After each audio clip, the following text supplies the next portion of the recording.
ഇന്ന് നമുക്ക് വളരെ എളുപ്പത്തിൽ വളരെ ടേസ്റ്റി ആയിട്ട് ഒരു ബീഫ് റോസ്റ്റ് ഉണ്ടാക്കാം കേട്ടോ. പാൻ ചൂടായി അതിലേക്ക് സൺഫ്ലവർ ഓയിൽ ഒഴിച്ചു കൊടുക്കാം. നിങ്ങൾക്ക് വേണമെങ്കിൽ വെളിച്ചെണ്ണ എടുക്കാം കേട്ടോ. വെളിച്ചെണ്ണ ആകുമ്പോൾ കൂടുതൽ ടേസ്റ്റി ആവും.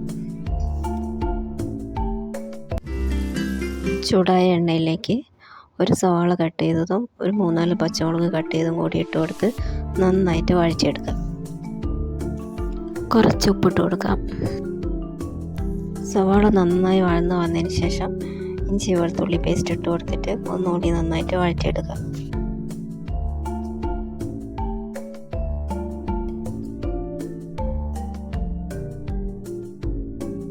നമുക്ക് പൊടികൾ ഇട്ട് കൊടുക്കാം.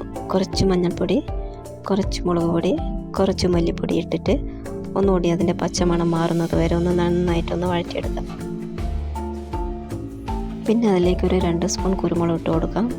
കുരുമുളക് കൂടുതൽ വേണ്ടവർക്ക് കൂടുതൽ ഇട്ട് കൊടുക്കാം. ഞാനിവിടെ 2 സ്പൂണാണ് എടുത്തത്. പിന്നെ കുറച്ച് ഗരം മസാല കൂടി അതിലേക്ക് ആഡ് ചെയ്യാം. കുരുമുളകും ഗരം മസാല ഇട്ടതിന് ശേഷം ഒന്നുകൂടി ഒന്ന് നന്നായിട്ട് വഴറ്റിയെടുക്കാം. അതിനുശേഷം നമുക്ക് വേവിച്ച് വെച്ചിരിക്കുന്ന ബീഫ് അതിലേക്ക് ഇട്ട് കൊടുക്കാം.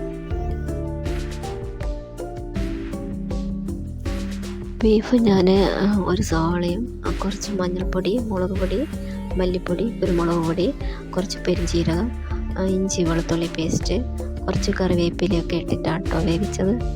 ബീഫ് നന്നായിട്ട് തിളച്ച് വരുന്നുണ്ട്. നന്നായിട്ടൊന്ന് ലോ ഫ്ലെയിമിലിട്ടിട്ട് ഒന്ന് ഇളക്കി കൊടുക്കാം.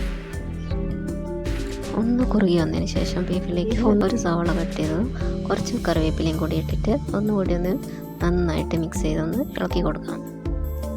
ഇപ്പം ബീഫ് നന്നായിട്ടൊന്ന് കുറുകി വന്നിട്ടുണ്ട്. ആ സമയത്ത് കുറച്ച് പെരുംജീരകത്തിൻ്റെ പൊടി കൂടി നമുക്ക് ഇട്ട് കൊടുക്കാം. ബീഫ് റോസ്റ്റ് ചെയ്യുമ്പോൾ പെരുംജീരകത്തിൻ്റെ ടേസ്റ്റ് ഒന്ന് മുന്നിട്ട് നിൽക്കണം. അങ്ങനെ നല്ല ടേസ്റ്റിയായ ഒരു ബീഫ് റോസ്റ്റ് റെഡിയായി. എല്ലാവരും ട്രൈ ചെയ്ത് നോക്കണം. ഇഷ്ടപ്പെട്ടാൽ ഷെയർ ചെയ്യണം, ലൈക്ക് ചെയ്യണം, സബ്സ്ക്രൈബ് ചെയ്യണം.